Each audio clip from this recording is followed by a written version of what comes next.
Welcome to my channel. Please do subscribe to my channel so that you can stay updated about my latest video. You get notified so I will stay updated and know when I drop a new video. And most of my video are going to help you when it comes to manipulation aspects. So all you just need to do is subscribe. Just click on subscribe button. And it's totally free. You won't be charged a dime for it. So subscribe to increase my follower count and also for you to stay updated about the latest video I drop. Hey, hello and welcome once again to my YouTube channel. This is Reflex Image. If this is your first time visiting, don't forget to like and subscribe to my channel and also turn on the notification icon. And if you're already a subscriber, welcome back. So unlike before that I do simple manipulation. Before all that, I do extreme manipulations. So whenever I bring in 4 or 5 overlay to actually achieve a great result. This is an example of it right there. Just decide to do something extra, something extreme. So I'll be showing you guys how I came about this backdrop. This is a combination of about 4 or 5 backdrops together to achieve this great result. So I'll be showing you how I blend everything in to make it look very, very perfect. So with no further ado, let's jump into action. So forget about this layer at the top. This is a sample layer. This is a collection of everything I did. So and I've actually separated my subject from the backdrop, you can see right now, and I've smoothened the backdrop. Want to learn how I get to this particular point? Watch my previous video, watch my other videos. They are going to show you how I get to that point in time. So with no further ado, let's jump into action. First thing first is the background separation. Separate the background from the subject, so subject from the background.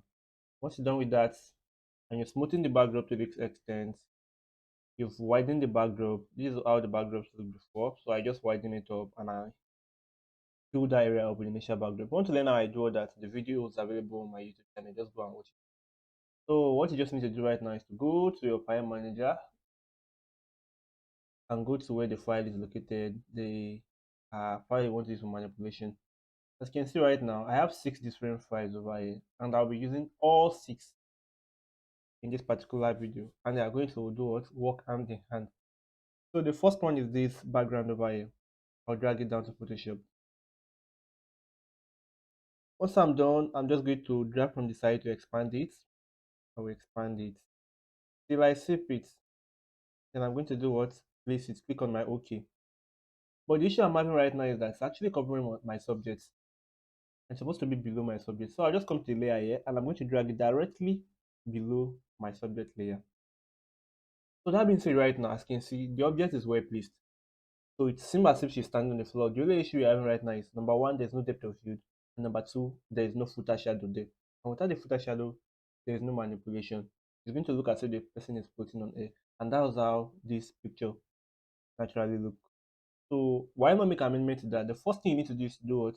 Come to the background you just brought in right now, right? Click on it, then click on rasterize. So what I'm trying to do right now is to do what? I want to blow out the back here without it affecting the footer area. So depth of field can be at the back, but it can be at the floor. The floor has to remain sharp the way it is. So I just go to my polygonal axis to pick it. And I'm going to circle around the foot area. It doesn't have to be perfect. It doesn't have to be perfect. So I'm going to click around it like this. I'm going to meet up where I started from. And then I'll right click on it. I'll go to feather. I'll be feathering about 25 pixels is okay. I'll click on my OK. So I'm still going to right click on it again and click on layer via cuts.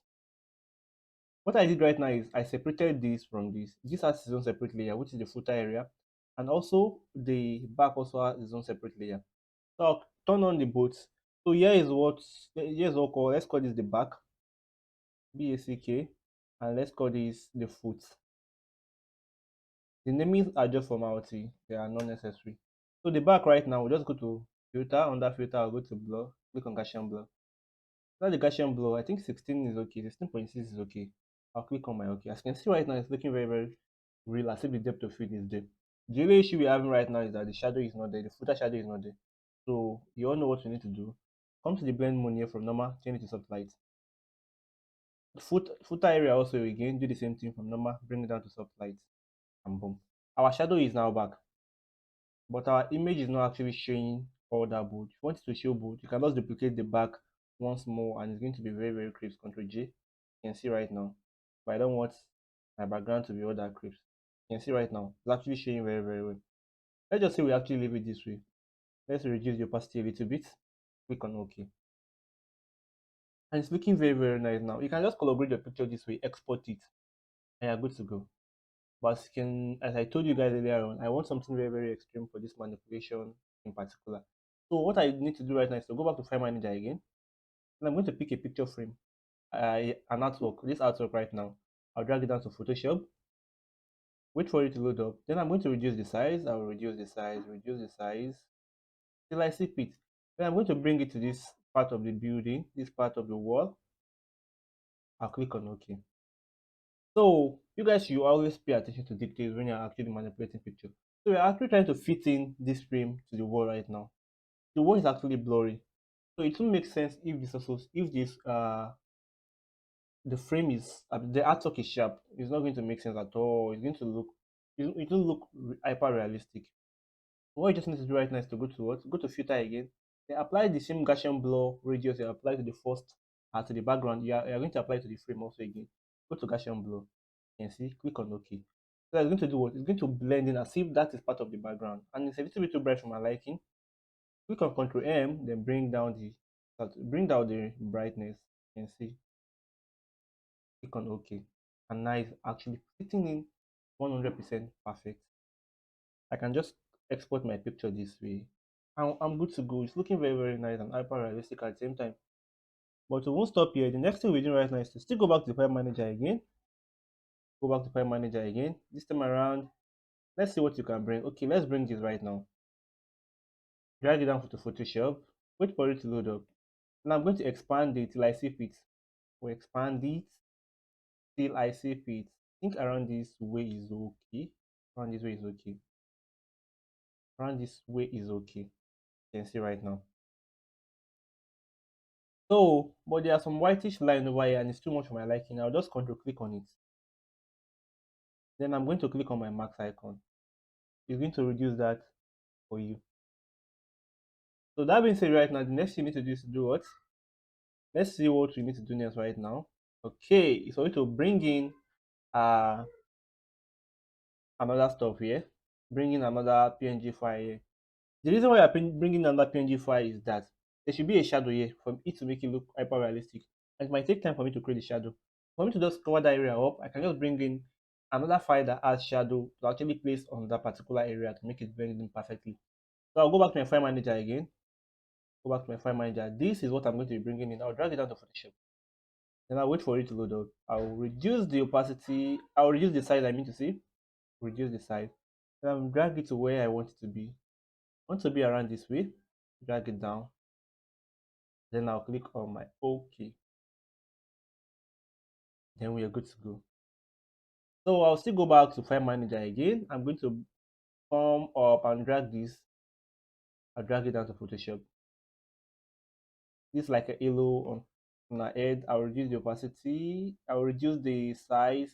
Then I'll drag it to where I want it to be. I want it to be around this way. You might be thinking, what am I going to do about the black? What should I call it? The black in the picture. Very, very easy to remove. You don't have to start selecting it out. Just come to the blend mode. Under normal, change it to screen. And boom. We're good to go. So that being said, right now, we're going to go on a 1 minute short break. Once we're back, we're going to be doing the color grading process. So see you guys in the next 1 minute. So in case you're interested in getting any of my picture editing file, from my overlays down to my color lookup, which is my LUT file, so you just have to scroll down to your video. So under the comment, this is my description. So it's not going to load the description for you. You just have to click on show more, click on it. So it's going to show all the options. Once it does that, just click on my store link. So here's my store link. Once you click on it, it's going to take you directly to my store. So you can actually select any file you want. From the color lookup, this is a light skin LUTs. This is a feather which I use in my recent video. This is 100 premium baby overlays.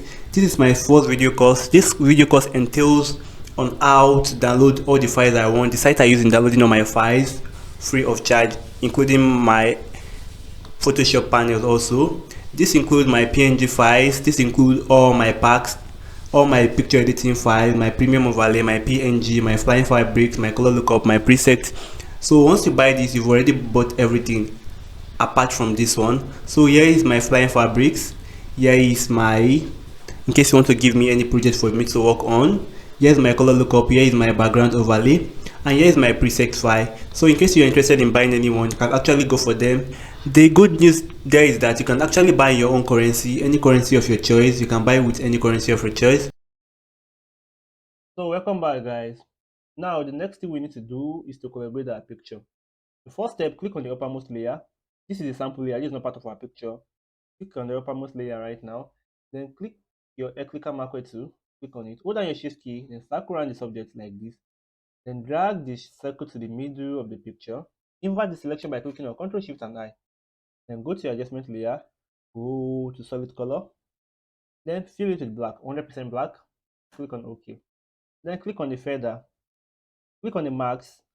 Once you click on the marks, the feather might load up. If not, go to window, under window, come to property. Once you click on the property, it's going to load up like this for you. So increase the feather till you see fit. I think 671 is okay for me. All I just need to do is to bring down the opacity till I see fit. I'll click on my OK. So the next thing, I'll add my color grading lot. If you are interested in getting that, they are all available for sale in my store. You can just go and get them there. So go to my adjustment layer, click on color lookup, click on load 3D lot, and I'm going to scroll down to my Mela chocolates, which you guys know I love using the most. If you have been following my tutorial back to back, click on Mela chocolate, and boom, look at what it did for us. It harmonized all the colors for us, make it look very, very nice, make it look hyper realistic at the same time. So it blends all the colors together. And if it's too much, probably it's too dark for your liking, come to the opacity, you bring it down till you see fit. Then you click on OK. So once I'm done with that, the next thing that we're doing is to do what? Go back to my adjustment layer, click on my color lookup again, click on load 3D loads, and I'll pick my second lot, which is my near brown. Boom. This is going to add a little bit of purplish look to the backdrop and add the skin tone a little bit, pop the skin tone a little bit. That being said, right now, next thing I'll just do is to do what? There's this one particular fire I know you guys will be expecting me to actually bring in scenes, but I'm here to bring that in. So we'll go back to my file manager, which is this Hurray over here. I created this myself. All I just need to do is to drag it down to my Photoshop, wait for it to load up, then I'll drag it to the location I want it to be. I want to be around this way, around this way. I'll increase the size a little bit. Then I'm going to click on OK, and boom, we are done. Now look at how sleek our manipulation looks. Very, very simple, hyper realistic. It will actually stress you out. I will give you this picture for you guys to practice. And just go to my Telegram group and download them there. All the value I use in this picture will also be given to you guys for free to actually work with whenever you're less busy, and you can send to me for correction. So I hope this video helped one way or another. If it actually does, don't forget to like and subscribe to my channel and also turn on the notification icon.